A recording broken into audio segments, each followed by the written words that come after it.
This is Dave Meltzer with Entrepreneurs The Playbook, and I am so excited to have two young entrepreneurs for once. Somebody that I think my audience can truly identify with, Lin and Jiake Liu of Outer. And you guys, you caught my attention because I think you have one of the most extraordinary growth potential companies I've ever seen. It gave me an insight on one of my friends.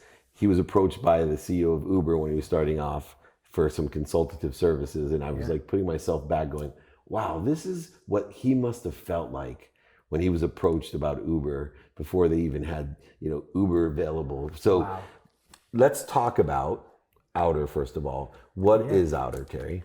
Outer is a direct-to-consumer furniture company. We have started with the world's most comfortable outdoor sofa. And we're sitting on them. We are sitting on them, and that is the product side. But we are also kind of trying to re-envision the retail model with our neighborhood showroom, which we can get into a little bit later. Absolutely, and also the quality of product, the distribution model, all those things. Jiake, your family actually is from China, and you were born into a business of import-export, of manufacturing. Actually, just to clarify, it's my cousin's business. Still a relative. Still family, still relative, actually really close to them. So they basically have owned this furniture factory for close to a decade and doing a lot of business in the US. So we're really trying to look for an opportunity to, level up the supply chain and provide really high quality goods to the US. It's amazing because if I told young entrepreneurs, one of my favorite companies that I've come in front of thousands, literally thousands in the last 6 months, you guys are in the top 3, is an outdoor furniture company. I think that's why I wanted you on the show, because most people are like, Dave, you own an eSport team, you're involved in CBD, you have crypto stuff. What are you talking about outdoor furniture? So as far as outdoor furniture, let's talk about the actual product. Because initially when you were pitching me your company, it was the quality of the product. And I thought the unique part about your business was that I have a beach house, and my biggest thing and in my regular home, I have outdoor furniture, and it wears terribly. It ruins so fast. So what was the distinction that you guys decided to focus in on as far as the product side goes? So I've been in furniture for quite a long time in my career, and I've seen how manufacturers have been designing furniture. It hasn't changed very much.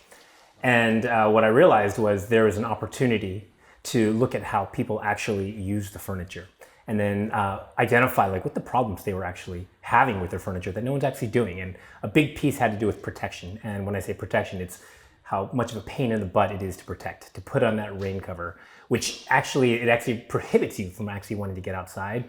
And it also, once you actually have it on or off, you don't want to put it back on, or you don't want to take it off. So you don't use it that much. So we realized that one of the big things that we wanted to focus on was protection. And we realized there was really nothing out there that addressed that as just a simple a feature that we wanted to do. So that was a big part of what we did. And you came up with this self-contained system to protect outer shell, which thus the name Outer. Now you have this great idea, I assume. How did I have a rule about partnerships? It's stolen from my father. Number 1, don't get into a partnership. 2, if you're going to get into a partnership, make sure your partner has more money than you. And 3, if you don't listen to 1 or 2, go back to number 1. How did you guys become partners? So it was actually 2 years ago to this day, right? Well, I guess June 30th, which happened to be Terry's birthday. I didn't know that. That's why I will know that date because of that. But I literally reached out cold on LinkedIn, which never works, by the way. If anybody's cancel, it does work. It does work? Okay. Probably a much better, outreach. Ask everywhere person. You can. Ask, do you know anybody that can help me? Everywhere, in person, on the phone, social media, text, email, do it. Don't discourage people from asking for help. So in this case, it definitely worked for me. There you go. And so, I literally reached out cold. Terry at the time was the VP of product management at Casper, which is a very prominent D2C mattress company. And my idea was, I wanted somebody that knew what they were doing in the D2C e-commerce space. Reached out to Terry and then found out, first of all, he replied, which was a huge surprise to me. And then I found out later that he was the original head of furniture design at Pottery Barn. So, I found the perfect person that could build this business with me. And, we got on a few phone calls and then a few meetings. I flew up to San Francisco to meet with you, and then a few months later, we joined forces to decide to co-found this company together.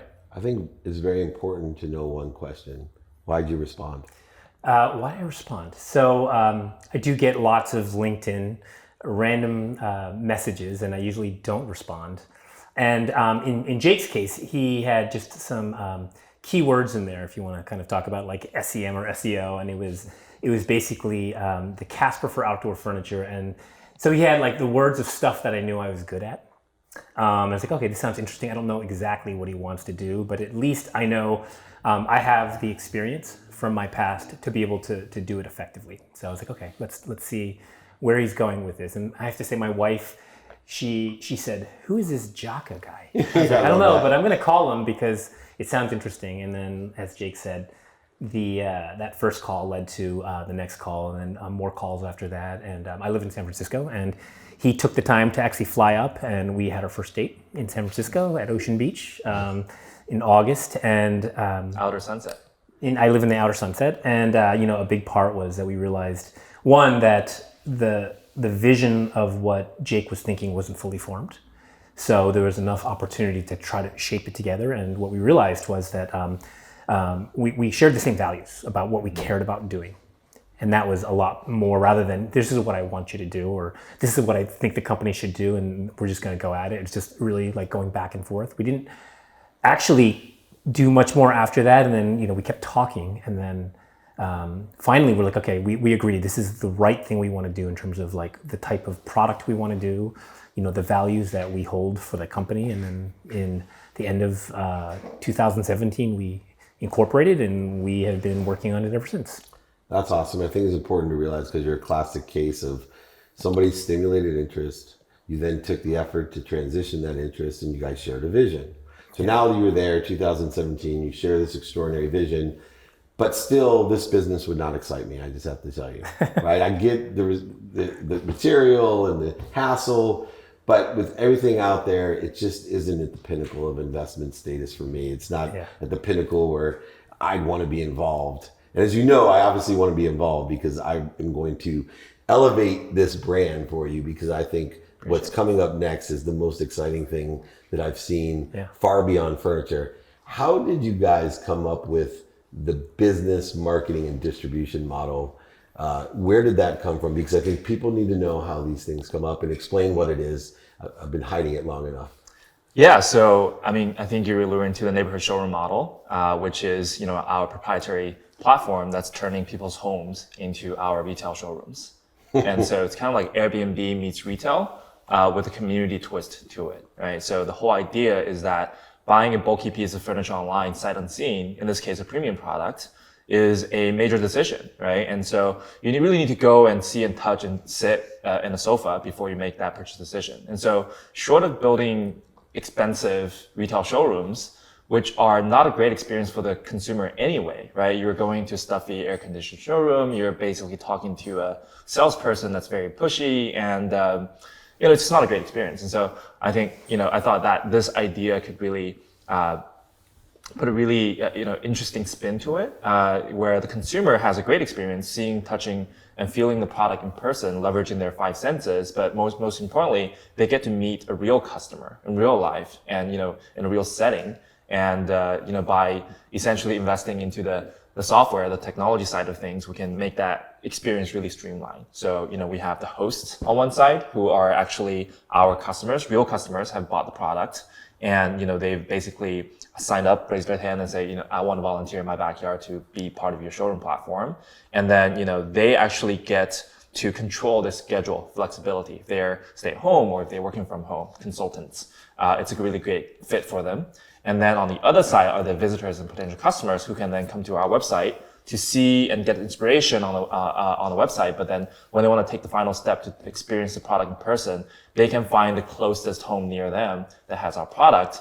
They book a showing, or they just drop by any open showrooms that we'll be launching soon. I guess announcing here for the first time. And then they get to meet in person and, essentially, reinvent the retail experience for both sides. What makes it extraordinary to me is most people love the online experience because they're not oversold, back-end sold, manipulated, or lied to, right? And we all know the car showroom example, which has been the trend of what showroom salespeople are trained or at a necessity because they're usually commission-based. They're pushed in that direction. What makes this incredible is two things to me. One is you get an authentic reference. Right? The person knows where you live. They're in your backyard. They can see how old the furniture is from sitting in the backyard itself. They can't. They're not promised a year from now. They can say this thing's a year old. Right? Exactly. And what took me to the next level beyond that was the possibility of expansion, because once you own the customer, and you now have provided a revenue generating source for more, people that may not be able to leave their homes because their mother's raising children. I had a single mom, raised 6 kids. It's really important to me. Wow. But they also could expand the business model now, right? Because you can go into other alternative businesses once you get a customer to agree to make their home a showroom. Exactly. There's, security systems and other furniture and electronics and all these things. Pretty soon, I see you as an extension of the first Amazon showroom utilizing these homes, and that potential is in the billions. And you have to start somewhere, right? We all evolve. Where do you see your biggest challenge? Because one thing that happens to young entrepreneurs when you have an extraordinary opportunity of billions of dollars is they forget to execute on what they're doing today. The legs feed the lion, right? Amazon was a bookstore. Let's not forget. That's right. And Bezos executed on selling books online. That's how he became the most powerful businessman in the world. What do you guys plan to do in order to stay focused? Yeah, well, I was going to actually just kind of add on to what Jake was talking about, the neighborhood showroom, which was, it's kind of like you think about innovation and it's basically hiding in plain sight. So I say that because if you think about how people shop today, and this is a very big generalization, but it's they buy online or they buy in store, and there's so many permutations of that these days. There's curbside pickup, there's try on in store, but you can't actually take it home. So you try it on in store, they'll ship it to you. You buy it online and you pick it up in store. There's all these permutations, but there's only 2 components to it. And what we're trying to do is test out to see, is there a third component? And based on what you said, which is like this idea of reviews in real life, we realized that there was an opportunity for us there. And again, the idea of this innovation in plain sight, we realized there's an insight, which is who people trust when they buy things. And it goes in this order. I trust friends, families, strangers, brands, and then retailers. And that's just how it generally is. And then when I say that part, like friends, a retailer never actually goes and say, go talk to someone about this. And then what do people do before they buy? They look at reviews. Where are reviews? Reviews are on the bottom of a PDP page. So it's at the bottom of the funnel. Why is it done that way? It doesn't make any sense. So what we're trying to do is flip that funnel around for what retail really means to us and how people shop. So that's kind of like where this whole idea of this neighborhood showroom came and give an authenticity to a review. Exactly. Which is one of the biggest difficulties of reading reviews. Right. Exactly. And we don't compensate our hosts on a sale because we don't want to turn them into salespeople. Right. We actually just compensate them for their space and their time. So that's an important distinction. Yeah. That's awesome. Yeah. So to your other question, you want to start? Sure. I mean, so challenges. I mean, there are obviously many challenges to a young startup. In our case, we have a physical supply chain that we have to figure out. New materials, so we're developing new designs, logistics and all of that. And on the other side, we are trying to innovate on the digital product side as well in the way of the showroom platform that we just talked about. So I do think it's important to, to your point earlier, I think it's extremely important to remain very, very focused and just focus on what we do the best, right? So we're getting inputs all the time. Why don't you move into the indoor space? Your fabric works just as well. We're actually sitting on our sofa in the indoor living room. Actually, some of our customers use that as well. And we get requests for, maybe your fabric can work for an indoor sofa, right? Mm-hmm. And so, our vision and our mission is just very clear. We want to become the number one, outdoor living products brand in the world. And we will stay in our lane and be the best that we can. And, even with neighborhood showroom, even though with the massive potential, opportunity to turn it into an agnostic platform to serve other products, we're right now really laser focused on just creating a really good experience for people who are looking for our outdoor furniture. And so everything we do right now, at the execution level, is really limited in scope. And so hopefully that kind of focus can, take us to the next level. Last question that most entrepreneurs ask me as a business advisor is about raising money. You guys have different relationships, you have a partnership, you at times have family and friends and bootstrap, etc. But it becomes extremely challenging. One simple question: when do you raise money? How much do you raise? How do you guys deal with that issue? I guess I'll take that question too. So, I would advise taking money as late as possible. In our case, because we do have the benefit of having, the family factory, so we actually took care of the inventory cost needs, which in a lot of cases, if you're trying to start a physical goods startup, that is you need some upfront capital.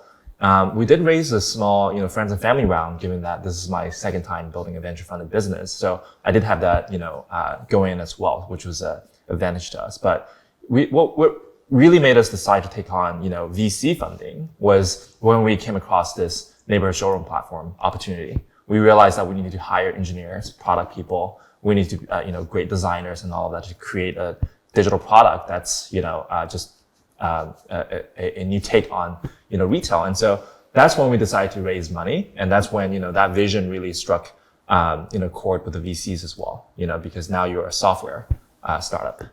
Absolutely. I was going to go back to the, we have like so many opportunities. Just your last question. Yes. And I was going to say, like, we did an early visioning exercise that Corinne, our head of marketing, put on. And we talked about the 5, 10, 15, 20-year vision. And we just wanted to do long-term planning. And we had our ideas. Jake and I had similar ideas of what we wanted that 20-year vision to be.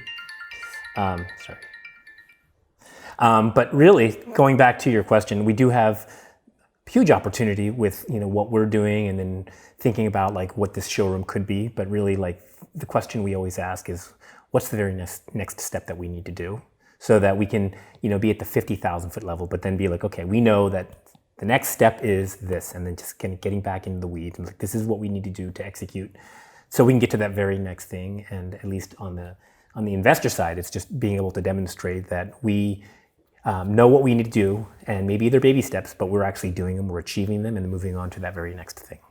Great, wise words. It's amazing. I tell people all the time, you can get from Maine to San Diego only seeing 3 feet in front of you. And so many people, they look too far out and they trip and fall, and it ends it all. Yeah. What's the best piece of advice that you can give to a young entrepreneur that's starting their first venture? I'll give each of you a chance. Best advice. I would say, depending on where you start, I'm an older entrepreneur. This is actually my first startup, and I think for me, it's afforded me the ability to be able to kind of connect all the dots of all the things that I've gained in my experiences. Some of them I love doing, other things I hated doing, and I realized that even those things that you hate doing, things that come unnatural to you, those are the things that actually kind of make you grow the most. And with that, it just makes you much more well-rounded. So I would say, like, it doesn't matter what you do, whether you're a grocery checker or you work at McDonald's, something's going to actually come of that. Some really valuable piece of knowledge, whether it's about servicing a customer that's pissed off, or something else where you just have to solve it. Like, just realize all those little things that you do shape who you are, and then take the time to actually reflect on what those things were, and then how it actually makes you who you are. Great advice. And Jake? And I think to me, I reflect on the 2 companies that I started. Both were, started. I didn't set out to start a startup because I wanted to do a startup. I feel I'm naturally, drawn to problems. My background is computer engineering, so I love problem solving. And specifically, in archaic industries. My previous startup was in the small business, Main Street restaurants space, which tech laggards, and in this case, furniture, which is another industry that needs a lot of innovation, in my opinion. And so I feel the advice is that because entrepreneurship is so hard, you're going to run, it's kind of like a roller coaster, right? So as they say, and if you don't have this calling or the mission that really drives you on a day-to-day basis, it becomes extremely difficult, right? It's not a great way of making money, first of all, right? There are many other ways to make money if that's your goal. So really just to, to be honest with yourself, and the mission that you're setting out to do. In our case, in outer, right, it's sustainability. The fact that all the chairs are made of recycled plastic bottles. The fact that, you know, we are changing and leading the charge on how people perceive retail in the new, you know, millennial generation. It's about, you know, sustainable manufacturing. It's about this hot topic that's going on right now, right? Trade war and like internationalization and globalization and all of that. And so those are the core topics that really speak to me. And I feel like waking up every day, you know, I'm moving an inch closer to that eventual goal. That's what keeps me going, even if I'm getting, you know, 10 no's from an investor in that week, right? So, which is exactly why the last component that you both have, why I'm so interested in outer, is I always look for the right people. And you both maintain and practice finding the light or infusing the passion, or I always say learning to love what you do, no matter whether you're the McDonald's person or have a huge executive job. You still have to learn to love what you do and find the light in what you're doing and the light in each other and the light in the industry, and even the globalization and the impact that it has brings a different light. And you both are doing an extraordinary job. I want to thank you both for creating, you know, such great role models for young entrepreneurs to show them, you know, the real